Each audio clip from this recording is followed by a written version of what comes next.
चलिए आज हम लोगों का चर्चा है शिक्षा। ठीक है, पॉइंट इम्पोर्टेंट है, समझने योग्य बातें हैं। ठीक है, हम लोग वर्किंग भी वही कर रहे हैं, पठन पाठन का। ठीक है, शिक्षा पाठ के लेखक जे कृष्ण मूर्ति हैं। ठीक है, 20वीं सदी के महान भारतीय जीवन दृष्ट और दार्शनिक शिक्षाविद तथा संत जे कृष्ण मूर्ति जी का जन्म 12 मई 1895 ईस्वी को हुआ। ठीक है, इनका जन्म मदनपल्ली नामक गांव, जिला चित्तूर, आंध्र प्रदेश में हुआ था।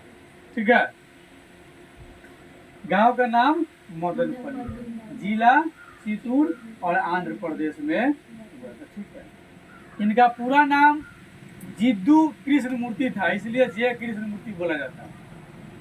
ऑप्शन में लिख दे जिद्दू कृष्ण मूर्ति, तो वही सही होगा। इनका पूरा नाम क्या था? जिद्दू कृष्ण मूर्ति था। ठीक है, और इनके पिता का नाम नारायण जिद्दू, माता का नाम सजीव अम्मा। 10 वर्ष की उम्र में इनकी माँ की मृत्यु हो गई। इनके जय कृष्ण मूर्ति की माँ के मरने के बाद बच्चों का क्या हाल होता है, जिसके माँ न हो उसको फीलिंग होता होगा, मतलब बहुत बुरा हाल होता है। ठीक है, बचपन में मिलने वाले प्यार से वंचित रह गए। इन्होंने बचपन में ही विलक्षण मानसिक अनुभव प्राप्त कर रहे थे। ये मूलतः वक्ता थे, बातचीत करते थे, बोलते अधिक थे, किंतु प्रारंभ में इन्होंने कुछ लेखन कार्य भी किया। ठीक ना, इनके दिए व्याख्यान के विषय में शिक्षा, दर्शन, अध्यात्म से संबंधित थी और पारंपरिक शिक्षा से ये संतुष्ट नहीं थे, जो पारंपरिक शिक्षा से जीवन चर्चा जो चलती है नियम। ठीक है, किशोरावस्था में इनका संपर्क CW लीडबेटर और एनी बेसेंट से हो गया, जिन्होंने इनका संरक्षण भी किया। ये थियोसोफिकल सोसाइटी के साथ भी जुड़े। लीडबेटर को इनमें विश्व शिक्षक का रूप नजर आता था। लीडबेटर जो थे वो समझते थे कि जय कृष्ण मूर्ति में वो सारी गुण है जो एक शिक्षक में होता है। 1938 में एडवर्ड हक्सले से संपर्क में आए और इन्होंने कई देश की यात्रा भी की। इन्होंने प्राचीन स्वाधीन चेता ऋषियों की परंपरा की एक आधुनिक कड़ी भी मानते हैं। 17 फरवरी 1986 को इनका जो है मृत्यु हो गया। ठीक है, रचना में देखिएगा इनका रचना है the first and last freedom, the only revolution और जे कृष्ण मूर्ति नोट इत्यादि इनकी रचना है। ठीक है, मूल रूप से जे कृष्ण मूर्ति कोई साहित्यकार नहीं थे, वे प्रायः लिखने की बजाय संभाषण करते थे। ठीक ना, लिखने के बजाय क्या करते थे? संभाषण, यानी कि बोलते थे, वक्ता थे ये। ठीक ना, लिखते कम थे। अपने संभाषण को जे कृष्ण मूर्ति जो है अपने चिंतन में कहीं भी विशेष रूप से दृष्टिपथ रखे बगैर केवल वर्तमान और वास्तविकता की अगाध चेतना के सहारे आधुनिक मानव जीवन में सच्ची स्वतंत्रता की खोज करते हैं कि आखिर मतलब हकीकत में सच्चा आज़ादी क्या होता है। ठीक है, इनका मानना था कि जब तक मानव आत्मा पर युगों से चली आ रही पराधीनता तथा बंधनों का बोझ है, तब तक उसे सच्चा सुख प्राप्त नहीं हो सकता। इनके अनुसार शिक्षा का वास्तविक उद्देश्य मनुष्य को पूर्णतः भारहीन, स्वतंत्र और आत्मप्रज्ञ निर्भर बनना है। जय कृष्ण मूर्ति के अनुसार शिक्षा क्या है? ठीक है ना, तो जय कृष्ण मूर्ति के अनुसार शिक्षा का मतलब है कि मनुष्य को पूर्णतः भारहीन, वह किसी पर भार नहीं रहे, खुद अपना जीवन जीने में स्वतंत्र हो। ठीक है, और आत्मप्रज्ञ निर्भर रहना चाहिए, अपने पर निर्भर रहना चाहिए। किसी चीज के लिए हमको दूसरे पर निर्भर नहीं रहना चाहिए। ठीक है। जय कृष्णमूर्ति के लेखन की भाषा आम बोलचाल की भाषा मानी जाती है, साधारण जो देहाती भाषा होती है। इनका साहित्य इनके संभाषण पर आधारित होने के कारण उसमें सरल, सपाट और सीधी भाषा में वर्णन की गई है। ठीक है। प्रस्तुत पाठ जो शिक्षा हम लोग अध्ययन कर रहे हैं, ये प्रस्तुत पाठ शिक्षा जय कृष्णमूर्ति का एक संभाषण है। ठीक है। क्या है? संभाषण है, लेखनी से नहीं है। क्या है? संभाषण है। ठीक है। तो जिसमें उन्होंने अपनी शिक्षा विषयक दृष्टिकोण को प्रकट किया, बताया कि शिक्षा होता क्या है। उसके अनुसार शिक्षा हमें जीवन की वास्तविकता, जीवन को जीने की कला की समझ प्रदान करती है कि हम जीवन किस प्रकार से जिएंगे। ठीक है। तथा हमारे अंदर के द्वेष, अहम, भय, ईर्ष्या आदि अवगुण को दूर करती है। जब हम शिक्षित हो जाते हैं तो हमारे अंदर द्वेष नहीं रहता है, हम किसी से जलते नहीं हैं किसी को देखकर। जब हम पूर्ण शिक्षित हो जाते हैं तो एक दूसरे को देखकर जलते नहीं है, द्वेष इत्यादि की भावना हमारे अंदर नहीं होती है, हमारे अंदर अहंकार नहीं होता है, हम घमंड में नहीं रहते हैं। ठीक ना। जो ज्ञानवान आदमी होता है उसमें अहंकार नहीं होती है, एकदम नॉर्मल से नॉर्मल, सॉफ्ट से सॉफ्ट होते हैं जो ज्ञानवान आदमी होते हैं। जो ज्ञानवान नहीं होते हैं वो क्या होते हैं? अल्प ज्ञानी जो होगा वो तो मूर्ख माना जाता है। जिसमें अहंकार हो गया वो अल्प ज्ञानी है, ज्ञानी नहीं है। तो कहते हैं कि द्वेष, अहम, भय, दुनिया में किससे डरना? जब मौत होनी होगी होगी नहीं, जिस दिन होना होगा किसी से रोका जाएगा क्या? जिस दिन मौत होना होगा किसमें हम डॉक्टर के पास जाएंगे होके रहेगा, क्योंकि डॉक्टर भी तो एक दिन मरता है ना, ओझा वैद्य भी तो एक दिन मर जाते हैं।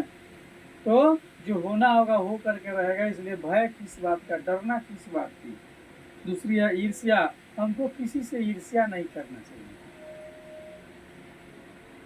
अगर सही शिक्षा की जानकार है, शिक्षा का अध्ययन खूब बढ़िया से आपने किया, ठीक ना, तो आपके अंदर ये सारी बुराइयां नहीं होगी। ठीक है। द्वेष, अहम, भय, ईर्ष्या आदि। जय कृष्णमूर्ति लिखते हैं कि अपने लिए किसी भी सत्य की खोज व्यक्ति को स्वयं करना चाहिए, दूसरे पर निर्भर नहीं करना चाहिए। यदि हम अपने लिए खोज करते हैं तो हम दूसरा पर निर्भर रहेंगे, हम खुद खोजेंगे और किसी और के सहारे नहीं रहना चाहिए। अब तक हम पर गुरुओं, मार्गदर्शकों, मुक्तिदाताओं की सत्ता हमेशा हावी रही है। लेकिन अगर आप सचमुच यह जानने चाहते हैं कि ध्यान क्या है, तो आपको पूर्ण रूप से और समग्र रूप से समस्त सत्ता को अपने से अलग कर देना होगा, तब ध्यान में जाइएगा। सारा लोभ लालच सब छोड़ दीजिए। कौन क्या है नहीं है, दुनिया में कोई किसी का नहीं है। जब आप इस दुनिया को छोड़ेंगे तो अकेले जाएंगे, आपके साथ आने लोग संगतिया बन के नहीं जाएंगे, जाएंगे नहीं। तो हमको सचमुच सब चीज को छोड़ देना चाहिए, समस्त सत्ता को त्याग कर देना चाहिए। और ध्यान मन के भीतर की वह ज्योति है जो क्रिया के मार्ग को अलोकित करती है, और इस ज्योति के बिना प्रेम का कोई अस्तित्व नहीं है।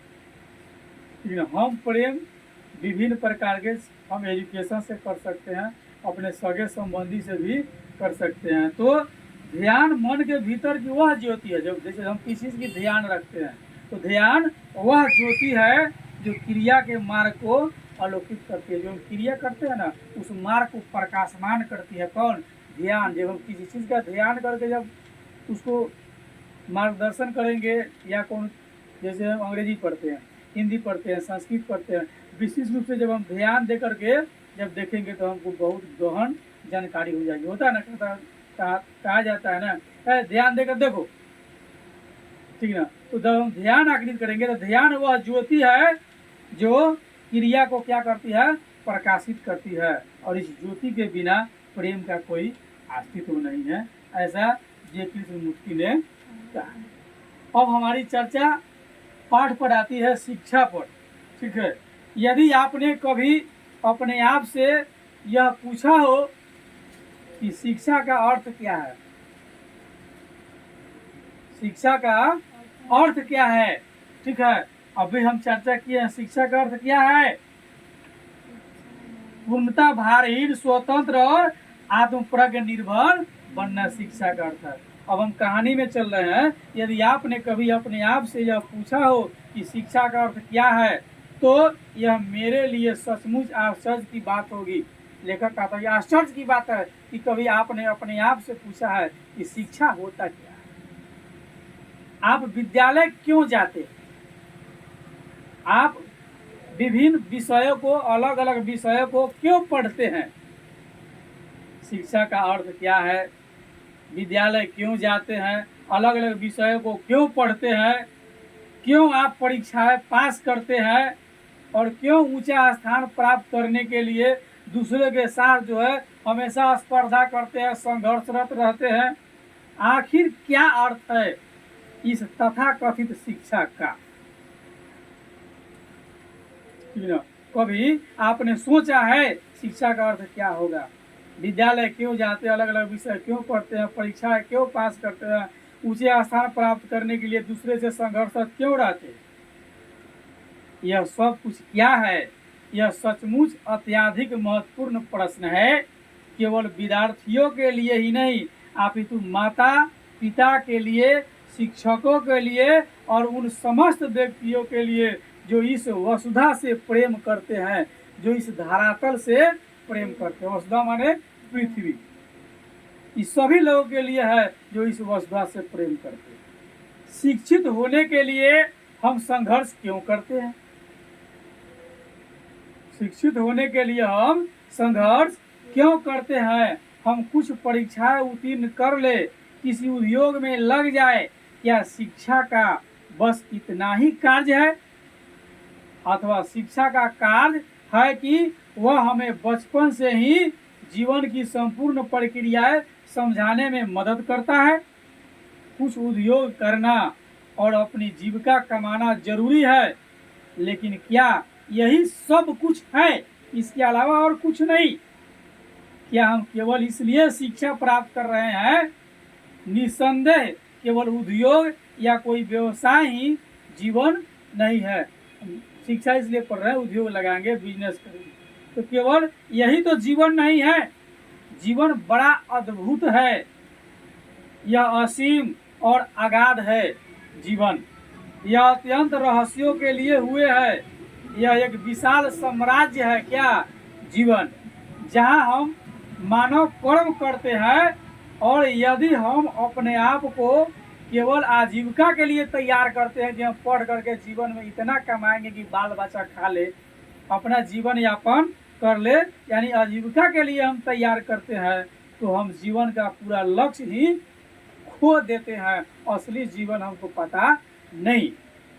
कुछ परीक्षाएं उत्तीर्ण कर लेने और गणित, रसायन शास्त्र, भौतिक विज्ञान, ठीक है, संस्कृत यानी अन्य विषय में प्रवीणता प्राप्त कर लेने की अपेक्षा जीवन को समझना ज्यादा कठिन है। जीवन है क्या? शिक्षा प्राप्त करके आपका जीविकोपार्जन कर लेना, ये इसी को जीवन कहते हैं। ठीक है, तो इसके बाद हम लोग कुछ क्वेश्चन पर चर्चा कर लेते हैं। कुछ क्वेश्चन है, लेखक अपने आप से क्या सवाल करता है?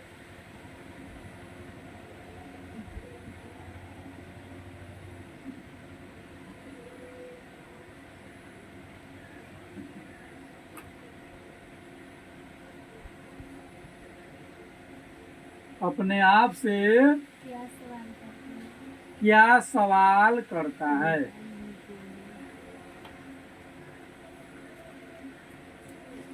कौन बताएगा? लेखक अपने आप से क्या सवाल करता है?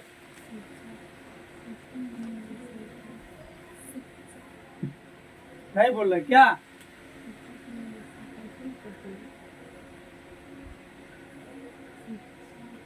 लेखक अपने आप से सवाल करता है, शिक्षा का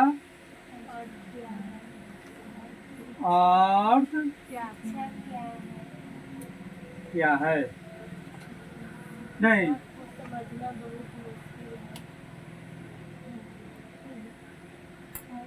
अगला क्वेश्चन है, लेखक का प्रश्न किसके लिए महत्वपूर्ण है?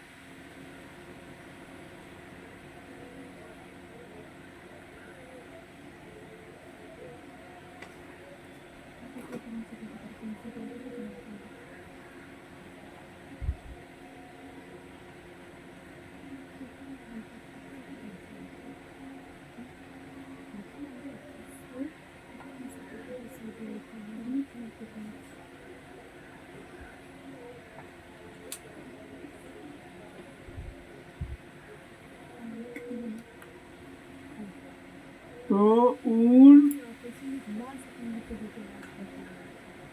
समस्त व्यक्तियों के लिए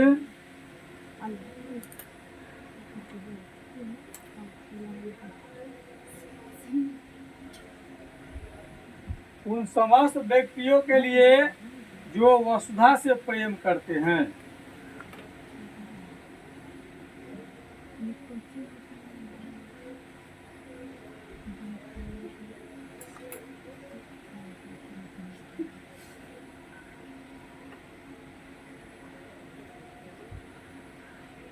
लेखक का प्रश्न किसके लिए महत्वपूर्ण है?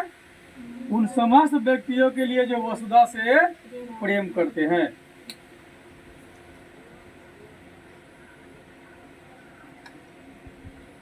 अगला क्वेश्चन है, लेखक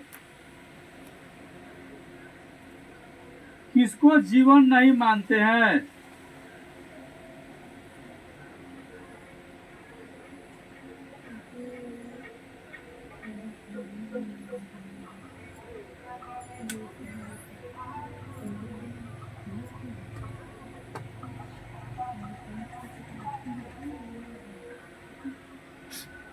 लेखक व्यवसाय को जीवन नहीं मानते हैं।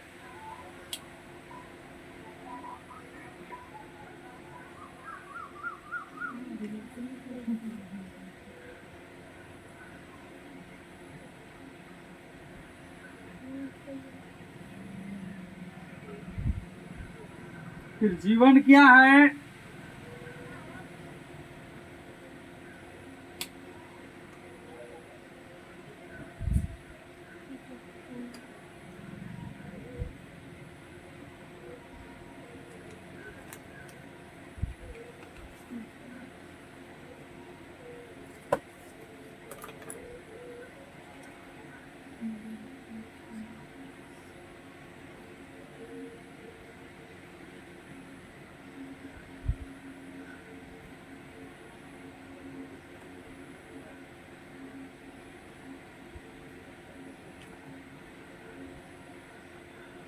जीवन बड़ा अद्भुत, असीम और अगाध है।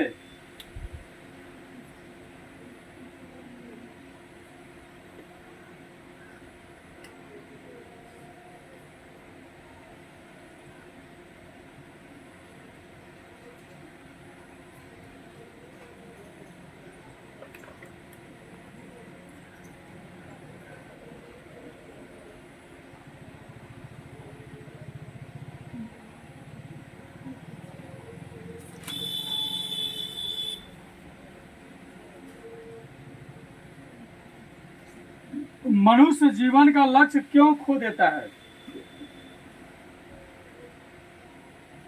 कि सही जीवन क्या है, किस चक्कर में पड़ के जीवन वो अपना बर्बाद कर देता है?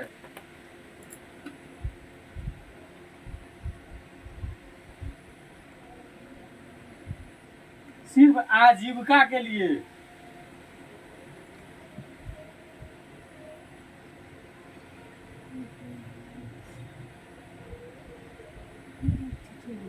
आजीविका कमाने में मनुष्य जो है अपना जीवन का लक्ष्य समाप्त कर लेता है।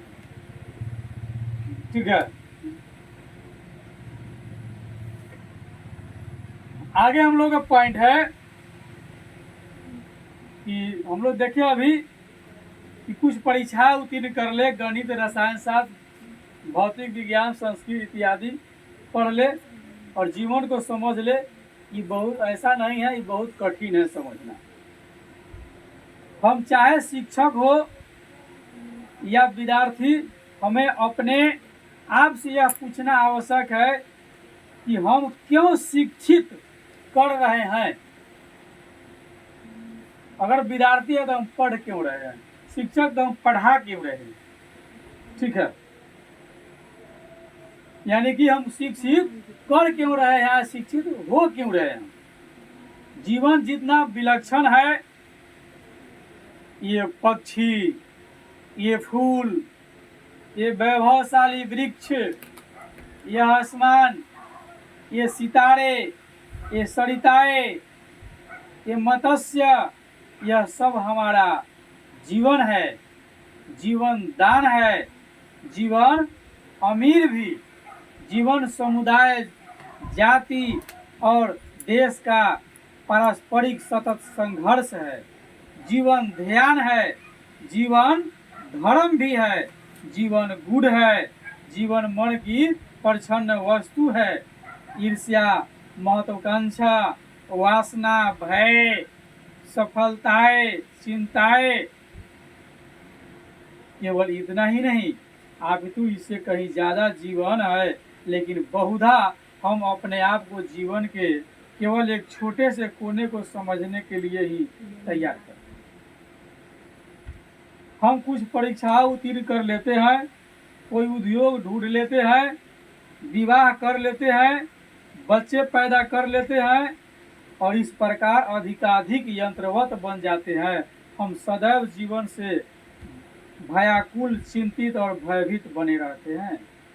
अतएव शिक्षा का कार्य है वह संपूर्ण जीवन की प्रक्रिया को समझने में हमारी सहायता करे, न कि हमें केवल कुछ व्यवसाय या ऊंची नौकरी के योग्य बनाया जाए।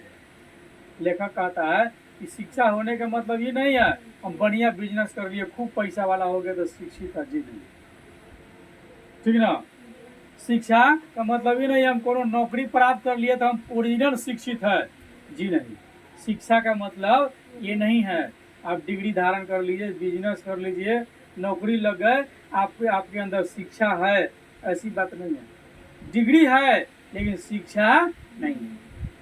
आप विभिन्न समुदाय, विभिन्न जाति, विभिन्न प्रकार के लोग, ठीक है, विभिन्न धर्म, लोगों की मन की इच्छाएं, वासना, भय इत्यादि के बारे में यदि आप नहीं जानते हैं तो फिर आप शिक्षित नहीं है। शिक्षा का मतलब ये कदाचित नहीं हो सकता कि बढ़िया नंबर से उत्तीर्ण हो गए और आपको नौकरी लग गई तो आप शिक्षित है, आपके अंदर शिक्षा का गुण है, यह माना नहीं जा सकता है। आप पढ़ लिख करके बढ़िया व्यवसाय कर लिए, खूब पैसा कमा रहे हैं, इसका मतलब है कि आपके अंदर शिक्षा है, यह कदाचित नहीं माना जा सकता। कहा क्या होगा हम सबके साथ जब हम प्रौढ़ हो जाएंगे। क्या आपने कभी सोचा है कि आप बड़े होने पर क्या करने वाले हैं? ज़्यादा से ज़्यादा संभावना तो यही है कि आप बड़े होने पर विवाह करेंगे और इससे पहले कि आप यह ज्ञात कर सके कि आप कहाँ हैं, आप माता या पिता बन जाएंगे। तब आप किसी व्यवसाय अथवा रसोई घर से बंध जाएंगे और वहीं आप क्रमशः छीन होते रहेंगे, धीरे धीरे छीन हो जाएंगे, आप मतलब कमजोर हो जाइएगा। विवाह हुई, बच्चे हुए, उसके बाद धीरे धीरे आपको क्या हो जाना, छीन हो जाना। सारा कमाई कमाई एकदम मुंह सुखा लेना है, कहला बाल बच्चा को सुख शांति से रखने के लिए। इसी को जीवन कहते हैं।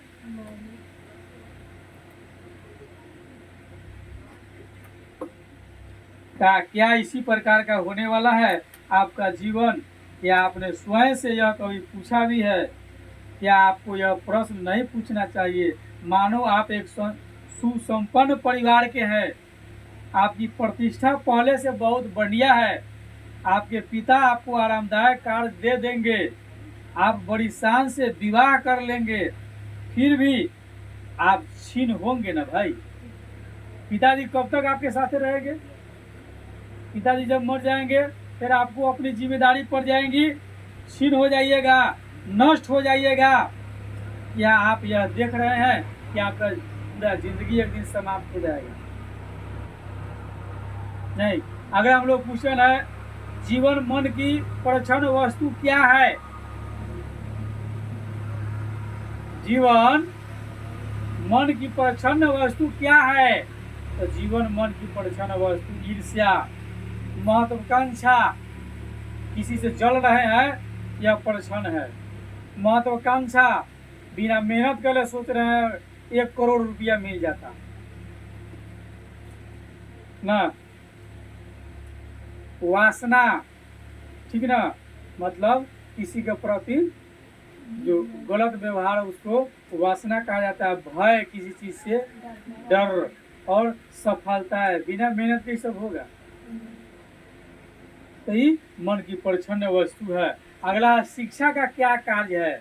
तो शिक्षा का कार्य है संपूर्ण जीवन की प्रक्रिया को समझने में हमारी मदद करना। पूरी जिंदगी की जो हमारी क्रिया होगी उससे हम शिक्षा से उसको समझेंगे। मनुष्य क्रमशः क्षीण कब होता है? जब वह व्यवसाय करता है या शादी विवाह करके रसोई घर से जब बंद जाएगा तब तो छीन धीरे धीरे वो कमजोर हो जाएगा, एक दिन मर जाएगा। लेखक कौन सा प्रश्न पूछता है? आप बड़े होने पर क्या करने वाले हैं?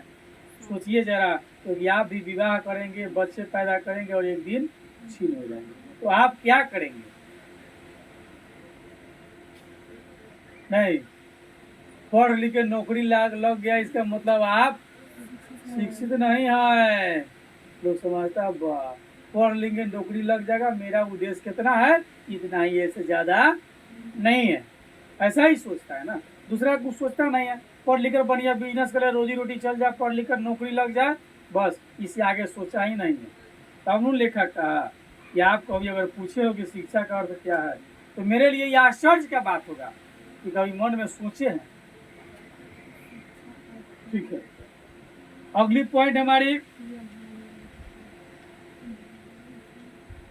फिर दूसरी बात याद पड़ गया, इसलिए ज्ञानम भार क्रिया भी। इधर देखो, इधर